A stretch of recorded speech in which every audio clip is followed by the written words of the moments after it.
She was a ghost in a palace of mirrors, a whisper of motion wiping down tables of polished rosewood. Around her, men whose daily interest earnings could fund a small city's infrastructure laughed, their voices booming with the casual cruelty of apex predators. They spoke of leveraged buyouts and hostile takeovers, of crushing smaller companies like insects under a heel. When they looked at her, they didn't see a person. They saw a function, a uniform, a pair of hands to refill their glasses. They saw a servant. What they didn't see, what they couldn't possibly comprehend, was the mind behind the tired eyes. A mind that could see the ghost of a Sicilian defense in the tile patterns on the floor. A mind that could deconstruct a conversation into its core strategic components while balancing a tray of baccarat crystal. Julian Thorne, the titan of predictive analytics, a man who had built an empire by calculating the future, thought he was merely staving off boredom. He thought he was inviting a simple waitress to a game for his own mild amusement, a brief diversion before his true rival arrived. He thought he was the master of the board. He was catastrophically wrong. When the first pawn slid forward on the checkered battlefield, the billionaire had no idea he had just made the opening move against his own undoing. The rain fell in relentless sheets against the panoramic windows of Ethelgard, a restaurant so exclusive it didn't have a sign, only a reputation whispered among the city's elite. It was a cathedral of power, perched 60 stories above the glittering wounds of New York City. The air inside was a carefully curated blend of old leather, truffle oil, and the silent, suffocating scent of generational wealth. Elara Vance, 22 years old and feeling every minute of it, adjusted the stiff collar of her uniform. The soles of her regulation black shoes were worn paper-thin, a constant, dull ache that was as much a part of her day as breathing. She was a phantom, her existence defined by her ability to remain unnoticed. Right now, she was clearing away the wreckage of a dessert course, the weight of the silver tray a familiar burden on her arm. Another Scotch girl. Macallan, 25. And be quick about it. My guest is late, and my patience is thin. The voice was not loud, but it cut through the room's low hum with the precision of a scalpel. It belonged to Julian Thorne. Elara didn't make eye contact. Rule number 1 at Ethelgard. You are furniture that moves. Yes, Mr. Thorne, right away. Julian Thorne was 38, handsome in a severe, sculpted way that suggested discipline rather than indulgence. He hadn't inherited his fortune. He had forged it from algorithms and code, building an AI empire that could predict market trends with terrifying accuracy. He was a man who dealt in certainties, in probabilities calculated to the 9th decimal place. He sat alone in a plush booth, a magnificent chessboard resting on the table before him. The board was a custom piece, alternating squares of polished meteorite and fossilized ivory.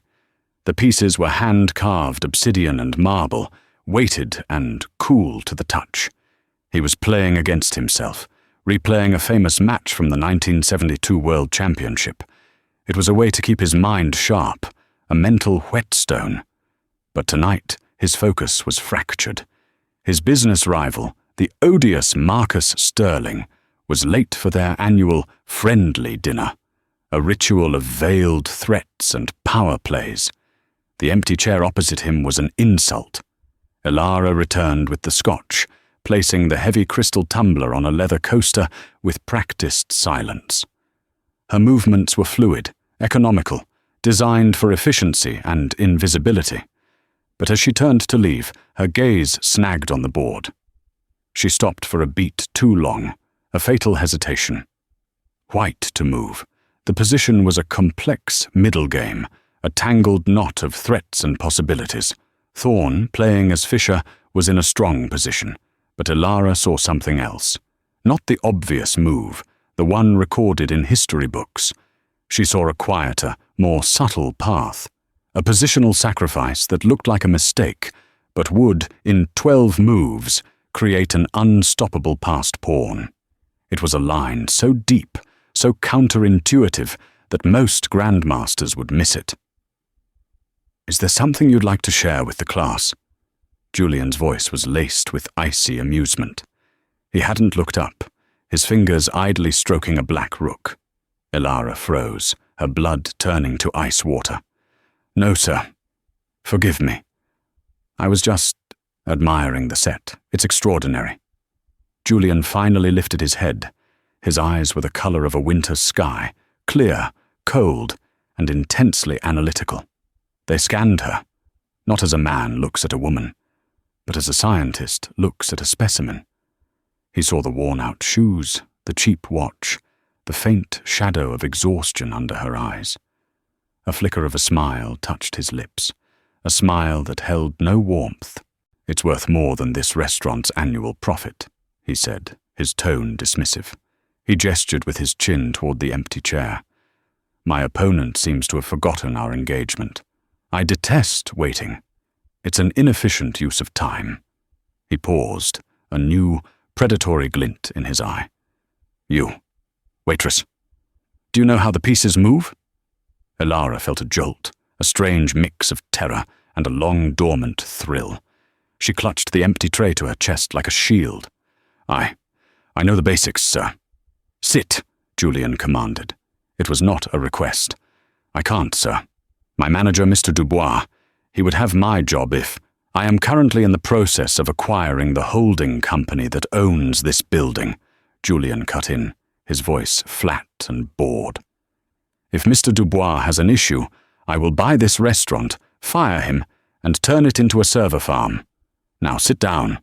You're wasting my time." Her heart hammered against her ribs. This was a dangerous game, and it had nothing to do with the 64 squares on the table. Men like Julian Thorne didn't play. They tested. They broke things for sport. If she bored him, she was fired. If she somehow offended his colossal ego, she would be unemployable in any establishment above a greasy spoon diner. But the board was calling to her. She carefully placed her tray on a nearby stand and slid into the leather upholstery of the booth. It was sinfully comfortable, a world away from the hard wooden stools in the staff break room. It felt like a velvet-lined trap. Julian let out a dry, humorless chuckle. "Don't look as if you're facing a firing squad. It's a simple game. We'll play for... Let's make it interesting." He looked her up and down again, a quick, insulting appraisal. $1,000, if you can survive 20 moves. The sum was a casual joke to him. To her, it was rent and her mother's medication. It was breathing room. "That won't be necessary, sir," she said, her voice barely a whisper. "Oh? You don't want the money? Or are you afraid you won't last that long?" "The money is generous," she said, finding a sliver of courage. But a game should be played for its own sake. For the first time, a flicker of genuine interest appeared in Julian's eyes. He leaned forward slightly. "A purist. How quaint." "Very well. No stakes, then. Just my intellectual curiosity against your basic knowledge." He gestured for her to take the white pieces. "You have the first move, an advantage." "That's all right," she said, gently turning the board around. "I prefer black." For the last 4 years, Elara had been running. She had been scrubbing, serving, and disappearing to pay for the nursing home where her grandfather withered away. His brilliant mind clouded by dementia, his legacy erased. She had buried the past. She had buried the little girl who learned chess notations before she learned to read, who spent her childhood analyzing the games of dead Russian masters.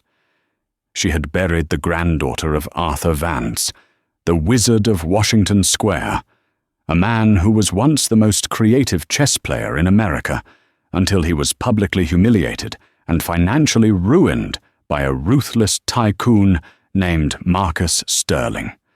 But now, looking at the cool, weighted pieces under the soft restaurant lights, the hunger stirred. The ghost of her grandfather's voice whispered in her ear, "Don't play the board, Elara. Play the man." Her hand, surprisingly steady, reached out. She pushed the king's pawn to e5. "Symmetrical and boring," Julian scoffed, instantly mirroring her move with his own pawn to e4. "Predictable." The first dozen moves were a blur. Julian played with the arrogant speed of a man who believes his opponent to be beneath his notice. He employed a sharp, aggressive opening, the king's gambit, sacrificing a pawn to rip open lines of attack toward her king. It was the chess equivalent of a corporate raid, all shock and awe, designed to intimidate and overwhelm. He sipped his scotch, his cold eyes watching her, waiting for the first sign of panic. "You're not entirely incompetent," he conceded, after she neatly sidestepped a knight fork. "Most people I play with in my position are sycophants who lose on purpose. It's refreshing." "My grandfather taught me," Elara said, the half-truth tasting like ash in her mouth. She didn't mention her grandfather had her playing blindfolded chess by the age of 7, forcing her to hold entire universes of possibility in her head. "Cute," Julian muttered. He thrust his queen forward prematurely, placing it on h5. It was a textbook amateur's move, a brutish attempt at a 4-move checkmate. He wasn't just playing, he was mocking her. He expected her to cower, to react defensively to the threat of the most powerful piece on the board. Elara did not cower. A strange, cold calm settled over her. The clatter of cutlery, the murmur of distant conversations, the ache in her feet, it all dissolved. There was only the board, the pieces, and the glaring flaw in his attack. By developing his queen so early, he had neglected his own defenses. His king was a lonely monarch in an undeveloped kingdom. He saw her as a pawn, an obstacle to be removed. He didn't realize she was the trap. She moved her knight to f6, blocking the check and developing a piece. Julian smirked. A standard reply. "Let's see you handle this." He shifted his queen to f3, maintaining the pressure. Elara didn't hesitate. She pushed her d-pawn to d5, challenging his control of the center. The entire character of the game shifted. Julian stopped sipping his scotch. He leaned forward, his brow furrowed in a slight, almost imperceptible line. He had expected her to defend. Instead, she was counterattacking. She was meeting aggression with aggression. "A bold move," Julian warned, his voice a low hum. "You're opening yourself up." "Am I?" Elara whispered. She then did something that made Julian physically recoil. She offered a bishop sacrifice. It was a move so audacious, so seemingly pointless, that he let out a short, sharp laugh. "My dear girl, what is that? A blunder? A gift? You've just handed me a free piece." He captured the bishop with his pawn without a second thought, shaking his head. "A pity. I was starting to think you had some talent." "The gift is not the bishop," Elara said, her voice clear and steady. "It's the square it was standing on." Julian froze. He looked down at the board. He looked at the captured bishop in his hand. Then his eyes widened in sudden, stark comprehension. By taking the bishop, his pawn had been lured away from its defensive post. He had opened a diagonal, a highway, a kill zone aimed directly at his king. Elara moved her queen. "Check." Julian swore under his breath, a raw, guttural sound. He was forced to move his king. Elara slid her rook across the board. "Check." Julian's hand trembled as it hovered over a piece. His knuckles were white. He felt a wave of nausea. He was Julian Thorne. He had an IQ of 160.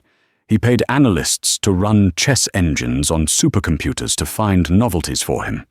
And he was being systematically dismantled by a waitress in worn-out shoes.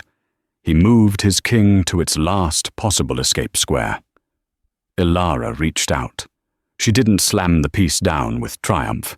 She placed her knight on the board with a quiet, lethal finality, a gentle click that echoed in the sudden, profound silence of the booth. Checkmate. The world seemed to stop. The rain hammered against the glass, a frantic, unheard drumbeat. Julian Thorne stared at the board, his mind refusing to process the reality before him. His king was trapped, surrounded, helpless. He replayed the last 10 moves in his head, and it was like watching a beautiful, intricate machine of death assemble itself around him. He hadn't just been beaten, he had been executed. He slowly lifted his gaze from the board to her face.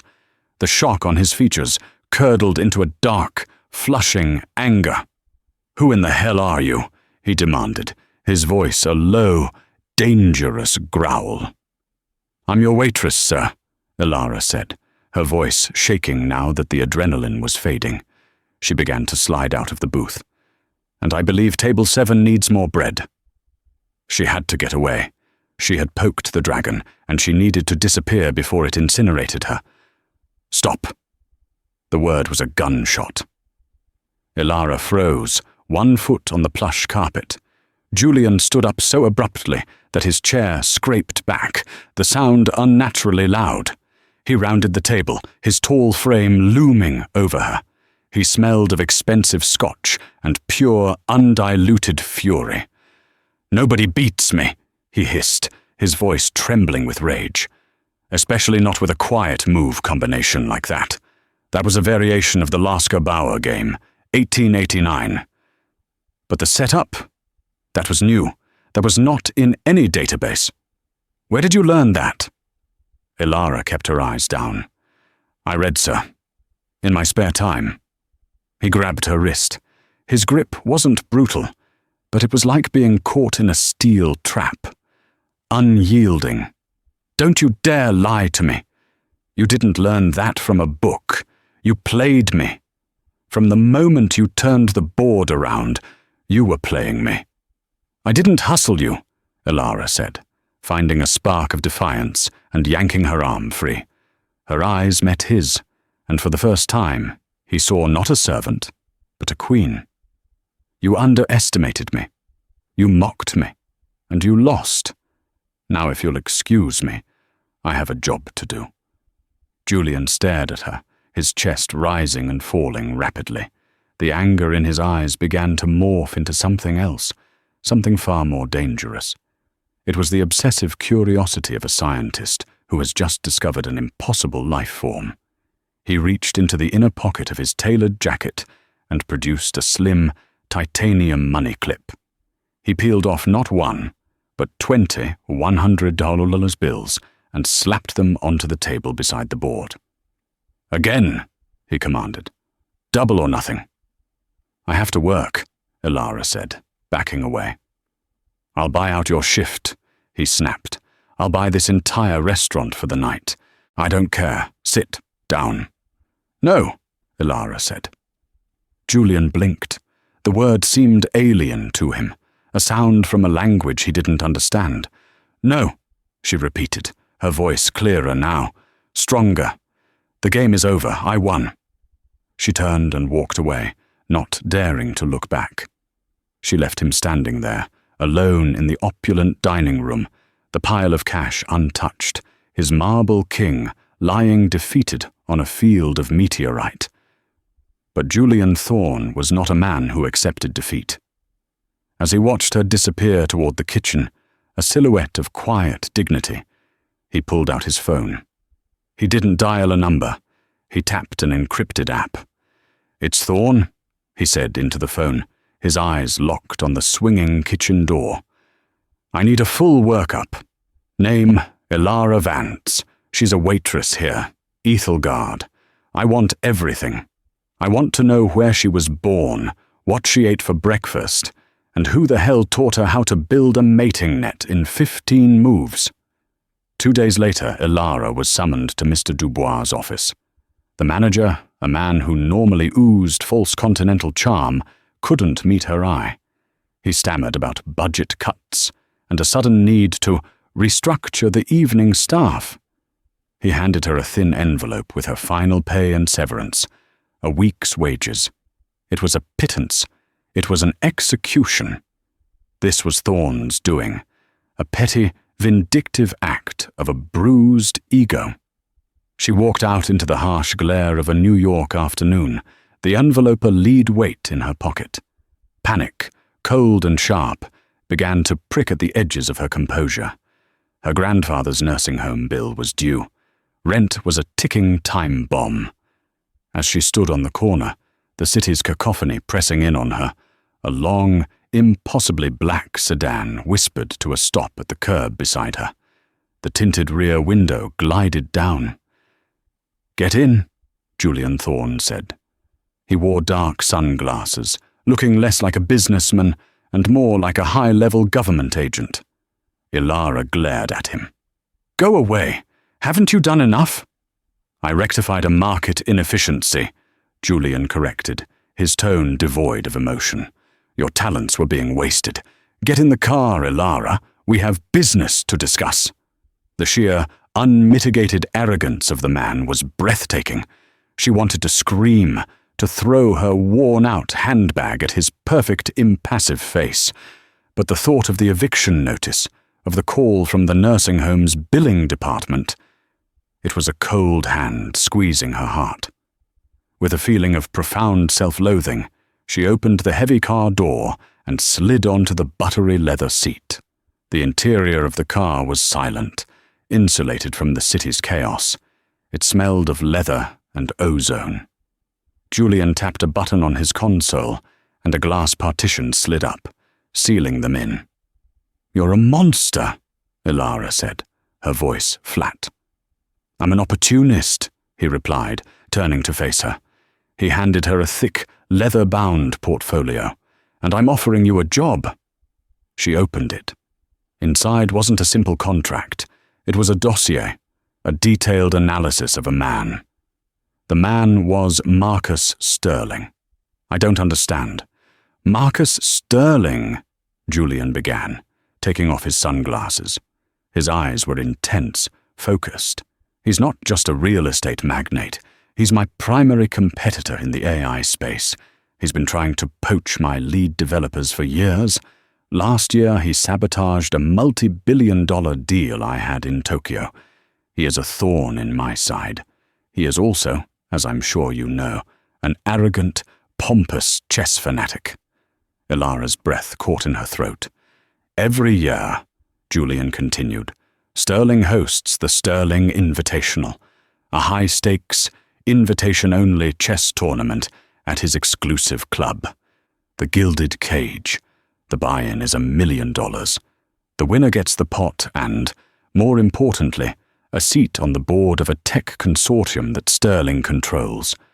I want that seat. I've played against him twice. I've lost. Twice. He's good, but he's predictable. He plays by the book." He pointed a finger at her. You don't even know the book exists. You burn the book." He tapped the dossier. "My research team was very thorough. They found the articles from 25 years ago. Arthur Vance, the Wizard of Washington Square. Your grandfather. They found the story of his final, catastrophic game against a young, up-and-coming Marcus Sterling. A game he lost. A game that ruined him." Ilara felt dizzy. He knew everything. "Sterling didn't just beat your grandfather," Julian said, his voice dropping slightly. "He humiliated him. And according to my analysis of the game, which I had my AI deconstruct, Sterling played with 99.7% accuracy, a level of perfection unheard of at the time, a level that suggests assistance." "He cheated," Ilara whispered, the words she had believed her whole life finally spoken aloud to someone else. "He always said Sterling cheated." "I believe him," Julian said simply, "and I want you to prove it. Not in a courtroom, in front of his peers on his own turf." "What are you saying?" I'm saying I want to hire you. I will pay your $1 million entry fee. I will train you. I will give you every resource at my disposal. I want you to enter the Sterling Invitational, and I want you to destroy him." The proposition was insane. It was a fantasy, a madman's dream.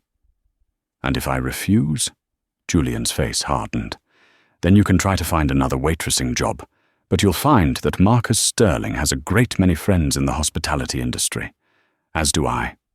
Your options will be limited." It was blackmail, pure and simple.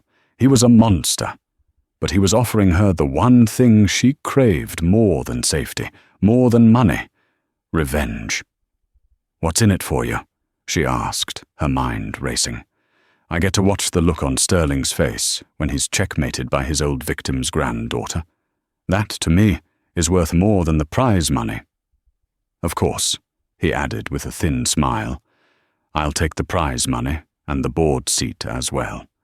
You'll receive a fee. A substantial one. $500,000. Win or lose." $500,000. It was a number so large it felt unreal. It would secure her grandfather's care for the rest of his life. It would mean she would never have to wear worn-out shoes again. "I want more," Ilara said, surprising herself with her own audacity. Julian raised an eyebrow. "Oh? If I win," she said, her voice shaking but firm, "I don't just want the money. I want a public statement from you, with all the proof your AI found. A statement that says Marcus Sterling cheated against my grandfather. I want his name cleared. I want his legacy restored." Julian studied her for a long moment. He saw the fire in her eyes, the same relentless, obsessive drive that he saw in the mirror every morning. He wasn't just hiring a chess player. He was unleashing a weapon. A slow, wolfish grin spread across his face. It was the first genuine smile she had ever seen from him. "Deal," he said, extending a hand. "But be warned, Ilara Vance. Sterling doesn't just play chess. He plays people. He will try to break you before you even reach the board." Ilara looked at his outstretched hand. She was making a deal with the devil. But this devil was offering her a chance to reclaim her family's soul. She shook his hand. The grip was firm, cool, and decisive. "Where are we going?" she asked, as the limo pulled silently into traffic. "To my penthouse," Julian said, turning his attention to a tablet that had materialized in his hand. "Boot camp starts in 1 hour, and we have a lot of work to do." As the city blurred past the tinted windows, Ilara felt a tectonic shift inside her. She was no longer Ilara the waitress, the ghost in the machine. She was a player again, and she was about to start a game that had been waiting for her for 25 years. Julian Thorne's penthouse was a misnomer. It was a 3-story glass box cantilevered off the top of his corporate skyscraper, a sterile palace of chrome, black leather, and cutting-edge technology. It felt less like a home and more like the command center for a futuristic army. The view of Manhattan was breathtaking, a god's-eye perspective that made the world below seem like a circuit board. "This is your life for the next month," Julian announced, striding into the cavernous living space.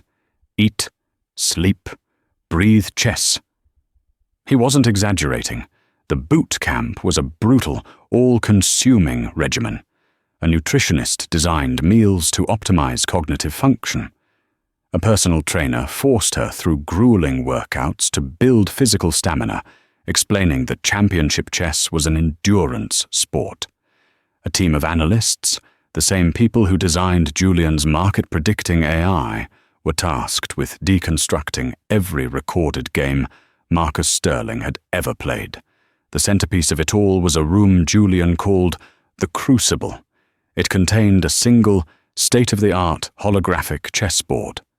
At the touch of a button, it could project famous games, run engine analysis in real time, or simulate opponents with different playing styles. For the first week, Julian barely spoke to her. He observed.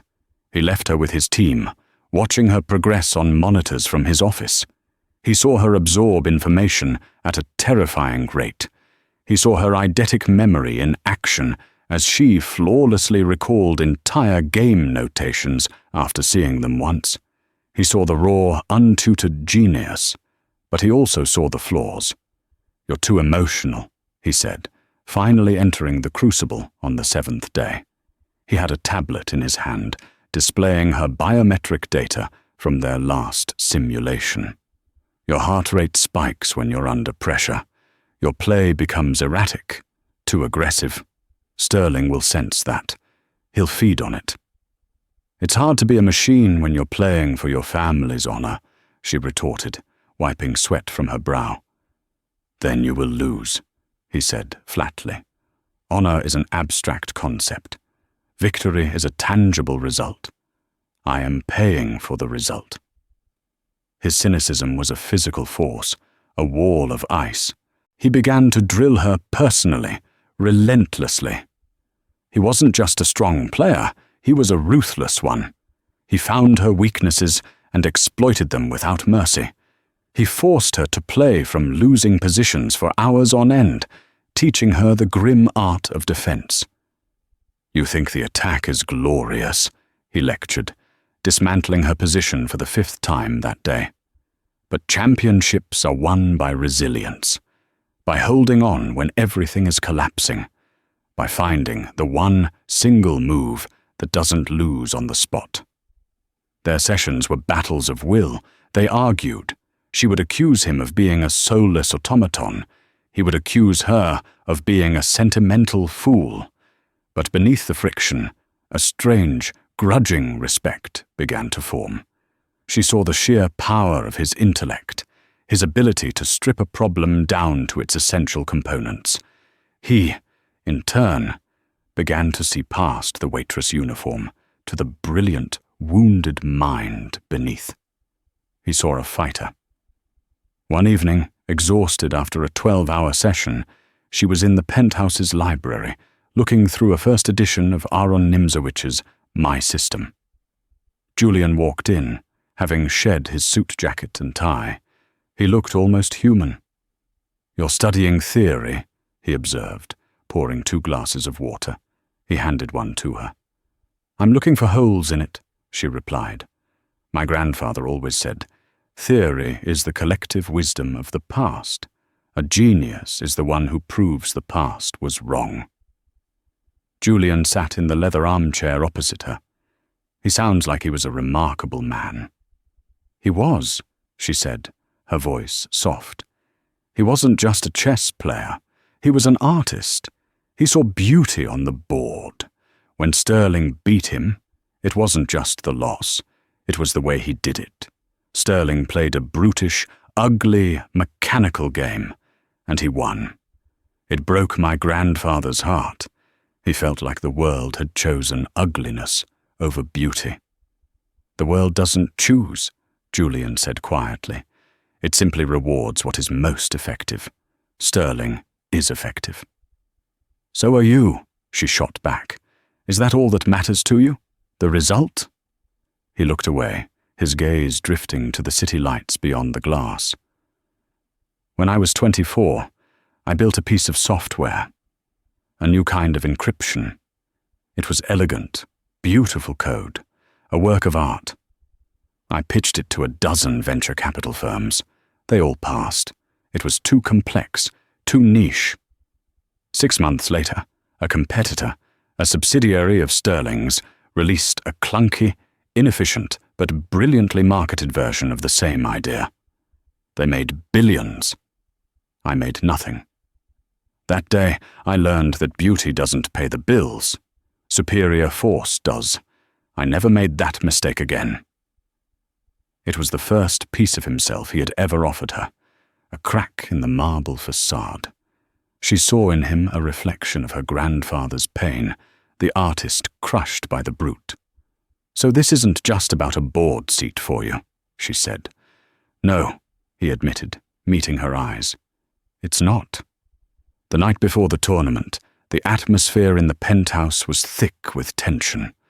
Ilara was pacing, unable to sit still. Julian was watching her, his expression unreadable. I can't do this, she said suddenly, her voice tight with panic. I walk in there, and they'll all see the same thing you saw. A waitress, a nobody. Sterling will laugh in my face. Julian stood up and walked over to a closet.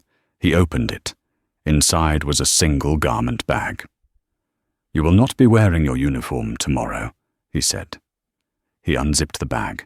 Inside was a dress of deep, midnight blue silk, exquisitely tailored and understatedly elegant. Beside it was a pair of simple but clearly expensive leather shoes. I had my tailor make this, he said. Appearance is a weapon, Ilara. When you walk into that room, you will not be a waitress. You will be my champion. You will look like you belong there more than any of them. He then held out a small, velvet box. She opened it. Inside, nestled on a bed of satin, was a single chess piece, a black queen, carved from jet, with a tiny, brilliant diamond set in its crown. It was a lapel pin. My mother gave this to me when I won my first junior championship, he said, his voice softer than she'd ever heard it. She said the queen is the most powerful piece, but she is also the most vulnerable. She must be protected, but she must also be brave. I believe this belongs to you now. Ilara stared at the pin, speechless. It was an act of profound, unexpected trust, an investment not of money, but of faith. Thank you, she whispered, her throat tight. Don't thank me yet, he said, his professional mask sliding back into place, though not as perfectly as before. Go win. The gilded cage was even more opulent and suffocating than Ilara had imagined. It was a symphony in mahogany, brass, and hushed arrogance. The air was thick with the smell of cigar smoke and entitlement. The members, a collection of the city's most powerful men, all looked at her as she entered on Julian's arm. Their gazes were a mixture of curiosity and condescension. They saw a beautiful young woman with a billionaire, an accessory, a conquest, and then they saw Marcus Sterling. He was standing by the fireplace, a broad, imposing man with a florid face and a booming laugh. He was surrounded by his usual coterie of sycophants. When he saw Julian, his smile widened, but it didn't reach his cold, piggy eyes. Thorn, I knew you couldn't resist another donation to my favorite charity. Me, Sterling bellowed, his voice echoing in the hushed room. His eyes slid over to Ilara, and his smile became a lecherous sneer. And I see you've brought a new good luck charm. A significant upgrade from last year's, I must say. Julian's jaw tightened, but before he could speak, Ilara stepped forward. I'm not his charm, Mr. Sterling, she said, her voice clear and carrying. I'm his player. A ripple of murmurs went through the room.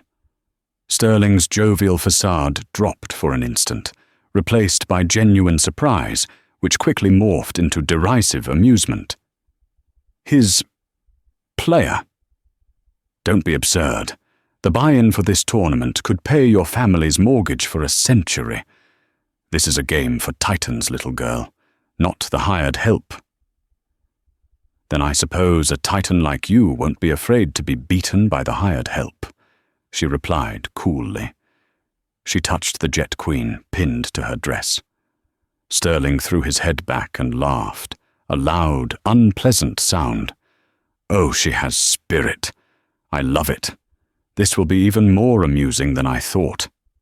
He turned his back on her, dismissing her completely. The pairings are on the board. Thorn, I trust your proxy knows how to read? The tournament was set up in a soundproofed glass enclosure in the center of the club's main hall, putting the players on display like exotic animals in a zoo.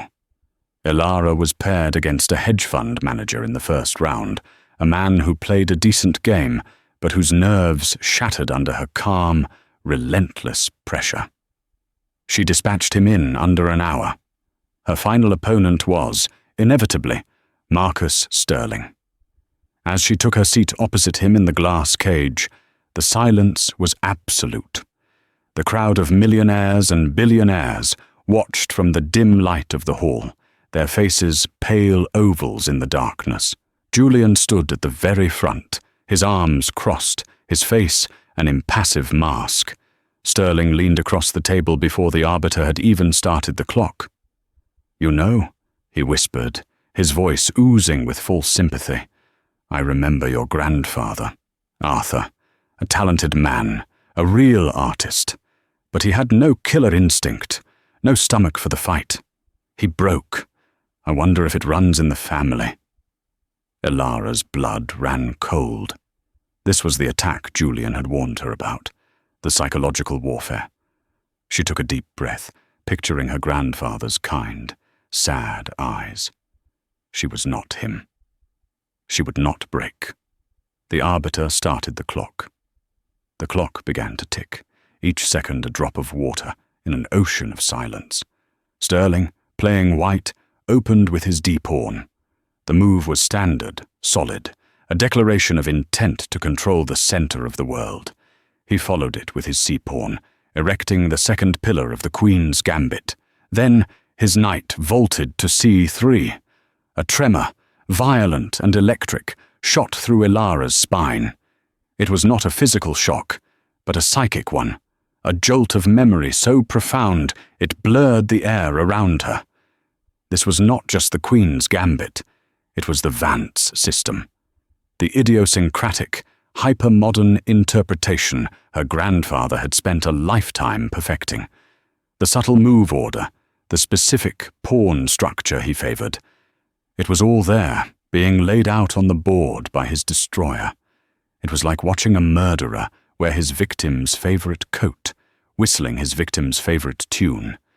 He wasn't just playing a game of chess, he was performing a desecration. The initial psychological blow was staggering, a concussive force that left her breathless. Every principle her grandfather had ever taught her, every beautiful, intricate idea they had explored together in his sun-drenched, book-filled study, was being twisted into a weapon against her. The ghost she had come here to avenge was now being puppeteered by his killer. Rage, hot and blinding, threatened to swamp her. Grief, cold and heavy, anchored her to the chair. She felt her meticulously constructed composure begin to fracture. He broke. I wonder if it runs in the family. The taunt echoed in the sudden chaos of her mind. She could feel the eyes of the crowd through the glass, could feel Julian's laser-focused stare boring into her back. They were all waiting for her to crumble. She made her moves on instinct, her mind a fog of warring emotions. A small miscalculation on move 13, a knight placed on a slightly passive square. A moment of hesitation on move 17, resulting in a pawn weakness. They were not blunders, not yet, but they were inaccuracies, the tiny cracks that precede a catastrophic collapse. Sterling, playing with a smug, fluid confidence, exploited each one. He wasn't just winning. He was strangling the life out of the position, using her own family's art to do it. The irony was a physical sickness in her throat. She dared a glance towards Julian. His face, usually an unreadable mask of stoic control, was etched with tension. A muscle jumped in his jaw. She saw it in his eyes, the flicker of doubt, the cold calculus of an investor watching his asset depreciate in real time. The thought that she was failing him, that she was proving to be just another flawed variable in his equation, was a pain sharper than any checkmate. She was losing. She was breaking. And then, through the storm of her despair, a new thought emerged. It was not a tactical calculation, but a philosophical one, a memory of her grandfather, not as a victim, but as a teacher. He was gesturing at a board, his eyes alight with passion. "Anyone can learn the moves, Ilara." His voice echoed from the past. "But very few understand the music, the why behind the what. A position has a soul. You must listen to it." She looked at Sterling. She looked at the way he played. He was executing the Vance system's moves with perfect accuracy, but with the wrong intent. Her grandfather's philosophy was one of slow, positional pressure, of creating a subtle, harmonious tension that would eventually cause the opponent's position to collapse under its own weight. It was the art of the boa constrictor. Sterling was playing it like a barroom brawler. He was using these elegant, strategic moves to launch brutish, premature attacks. He was playing the notes, but there was no music. He was a plagiarist who had stolen the words of a master poet and was now shouting them, devoid of rhythm or meaning. The realization did not come with a jolt. It settled over her with an unnatural, icy calm. He hadn't just stolen her grandfather's fortress. He had moved in, but he had no idea where the secret passages were. He knew the theory, but he did not understand the soul. The rage and grief within her did not vanish. Instead, they transmuted. They cooled, hardened, and sharpened into a diamond edge of pure, lethal clarity. The fog in her mind burned away, leaving behind a landscape of crystalline certainty. She was no longer fighting her grandfather's ghost. She was its instrument. She had to get him off the script. She had to lead him into the heart of the fortress, into the one room for which he had no key.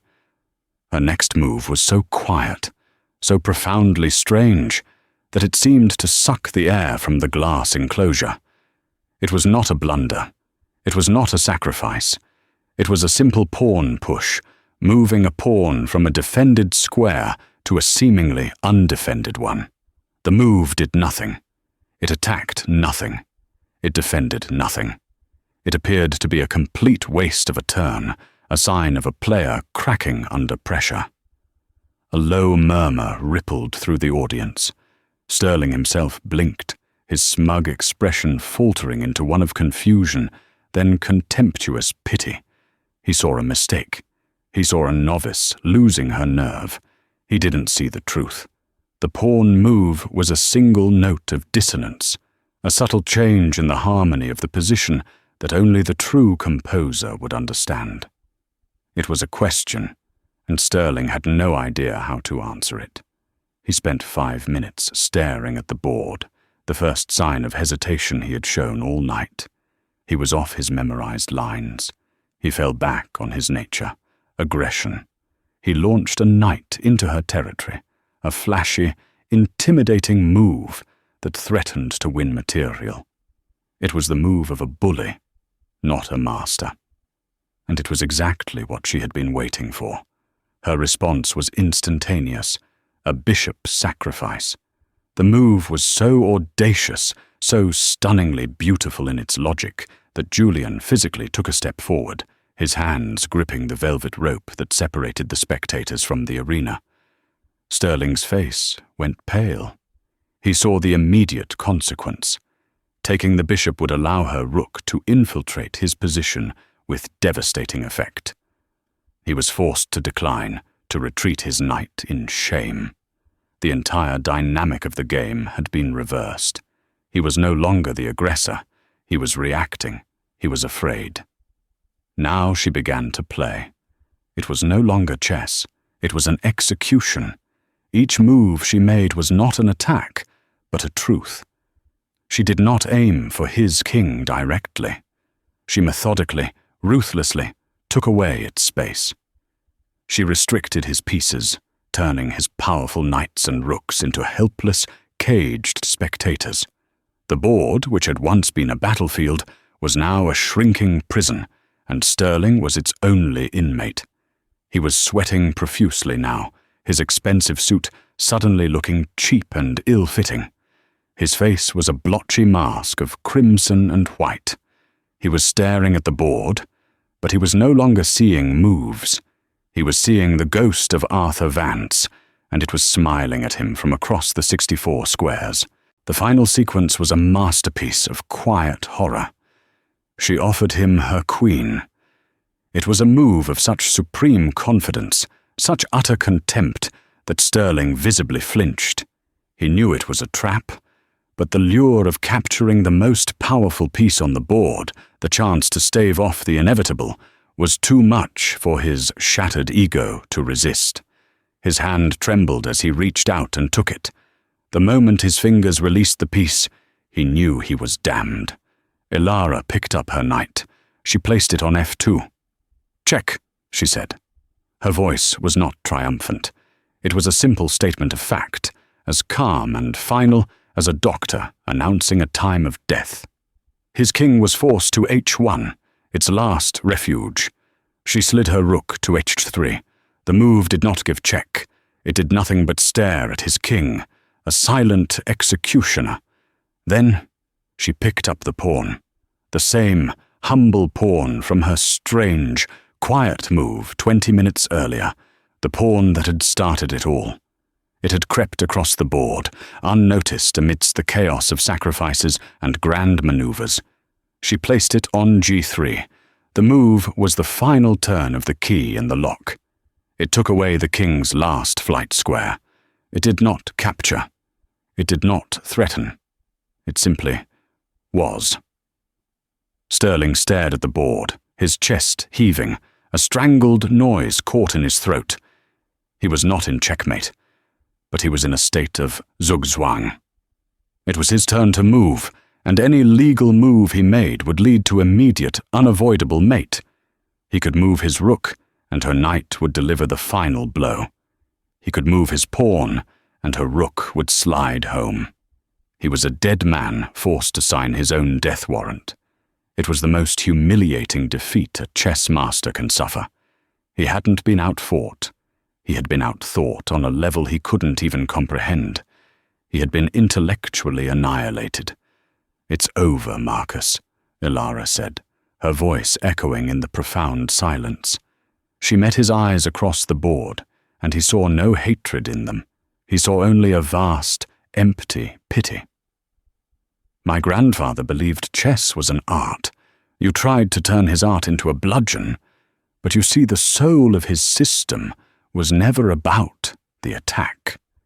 It was about the truth. And the truth is, you've been lost for a very long time." He did not roar. He did not sweep the pieces from the table. The fight had been drained out of him, leaving only a hollow shell. He sat perfectly still for what felt like an eternity, his gaze fixed on the beautiful, suffocating prison she had built for him. Then, with a slow, shuddering exhalation, he slumped forward, his forehead coming to rest on the edge of the table. A broken man. He didn't resign. He simply ceased to be a player. The door to the cage hissed open. Julian entered, his movements deliberate. He walked past the catatonic Sterling and stood beside Ilara. He looked down at the board, then at her, and the expression on his face was not one of victory, but of a raw, staggering awe. He had witnessed something beyond the scope of his algorithms, a form of genius that could not be quantified. He offered her his hand. She took it, its warmth a grounding anchor in the surreal stillness. He helped her to her feet. Julian turned, not to the crowd, but to the arbiter. His voice was quiet, yet it carried the weight of absolute authority. "Mr. Sterling's clock has run out. He has forfeited on time." He paused, letting the clinical, brutal finality of the statement settle. "My player has won." He led her out of the glass cage. The stunned silence of the club members broke into a wave of frantic, hushed whispers. They were not looking at a billionaire's conquest anymore. They were looking at the woman who had dismantled Marcus Sterling, mind and soul, on his own sacred ground.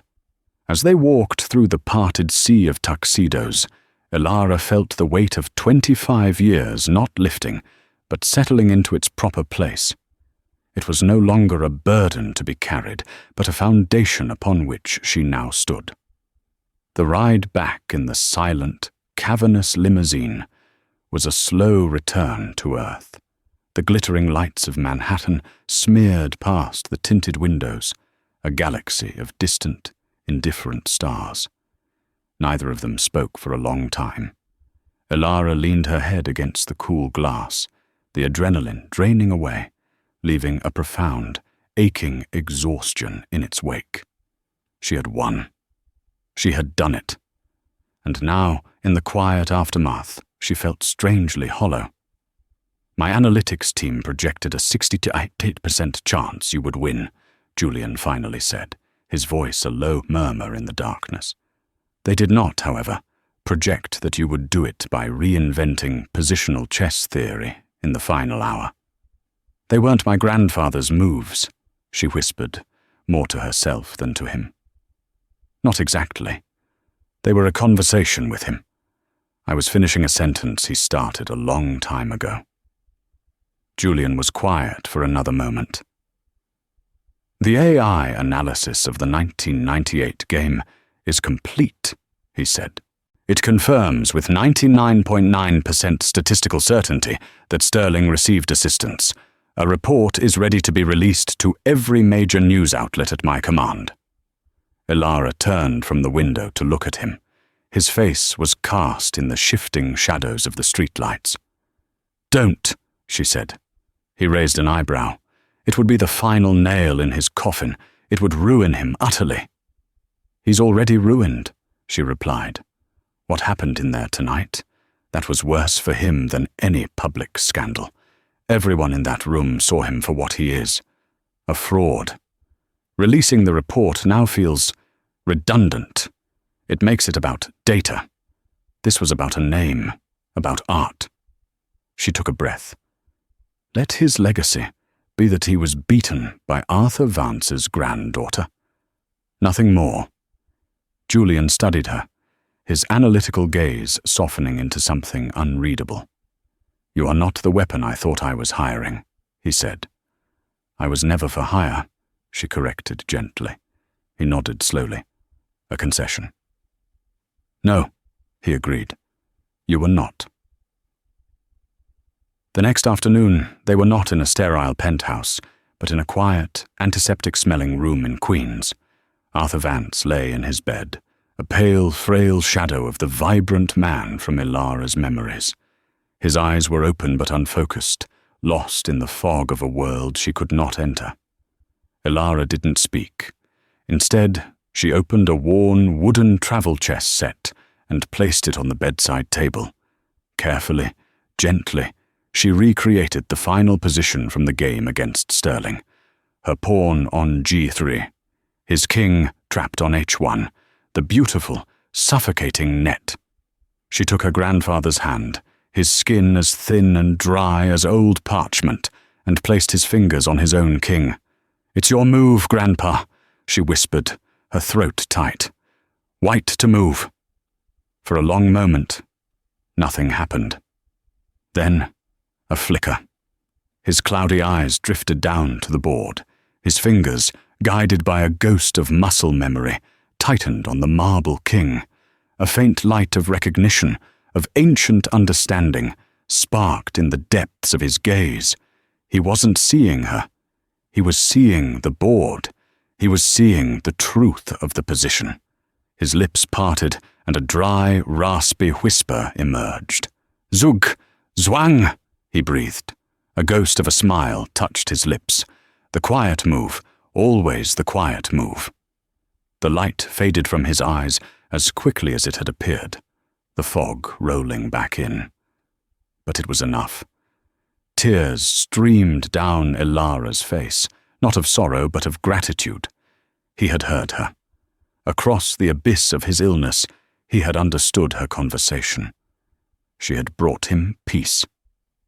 Weeks later, Elara stood by the panoramic window of Julian's penthouse.